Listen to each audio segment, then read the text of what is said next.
Sir ఇప్పుడు అంటే ఈ మ్యాటర్ ఏదైతే ఉందో ఇందులో అంటే చాలా మంది అంటే మూర్తి సార్ చాలా మంది పెద్ద పెద్ద పొలిటికల్ వాళ్ళు తెలుసు లేదంటే ఇందులో ఇన్వాల్వ్ అయి ఉన్నారు అని చెప్పేసి ఇప్పుడు ఎవరైతే మహేష్ గారు ఉన్నారో ఆయన చెప్పడం జరిగింది పెద్ద పెద్ద వాళ్ళు ఇన్వాల్వ్ అయ్యి బెదిరించడం ఇట్లాంటిదని జరుగుతుందని.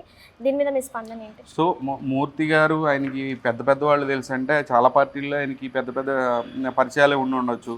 కాకపోతే అందరు దానిలో ఇన్వాల్వ్ అయ్యారా అంటే ఇది చాలా చిన్న విషయం. ఇది వాళ్ళు ఎందుకు ఇన్వాల్వ్ అవుతారు పెద్దవాళ్ళైనా. కాకపోతే ఈయన వాళ్ళ పేర్లు చెప్తున్నాడు. ఇక్కడికి వచ్చినప్పుడు గౌతమి అయినా కొన్ని పేర్లు ఎత్తింది, అనవసరమైన పేర్లు. మీ సబ్జెక్ట్ ఏంటి? నీకు ఆస్తి గొడవలు ప్రాబ్లం ఉంది, నీకు ఆస్తిలో భాగం ఎక్కువ కావాలి, అందుకనే నువ్వు ఆ యొక్క ఫిగర్ నీకు కావాల్సిన ఫిగర్ నోట్తో చెప్పట్లేదు.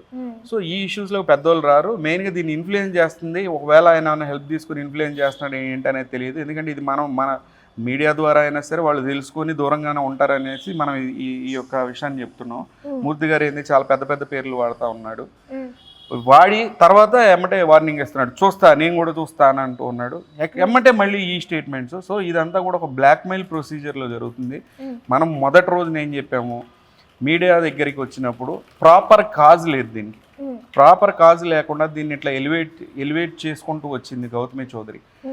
దాని ఆ యొక్క ఎలివేషన్కి కారణం ఏంటంటే మెయిన్ మోటివ్ ఏంటంటే బ్లాక్మెయిల్ చేయడానికి.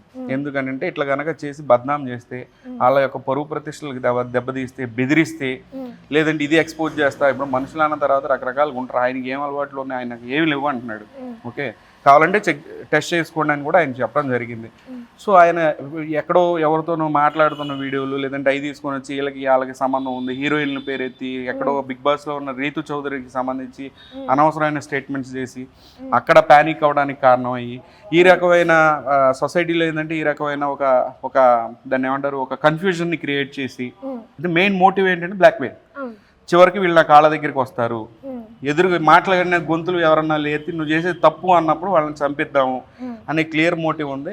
సో మూర్తి గారు దీని వెనకమాల ఉన్నారనేది చాలా క్లియర్గా ఉంది. మూర్తి గారు ఇప్పటికైనా బయటకు వచ్చి మీరు ఆ స్టేట్మెంట్స్కి నాకు సంబంధం లేదని చెప్పండి. లేదని అంటే కనుక మేము దీన్ని ఉద్యమంలా తీసుకెళ్తాం అనేసి నేను క్లియర్గా చెప్తాను.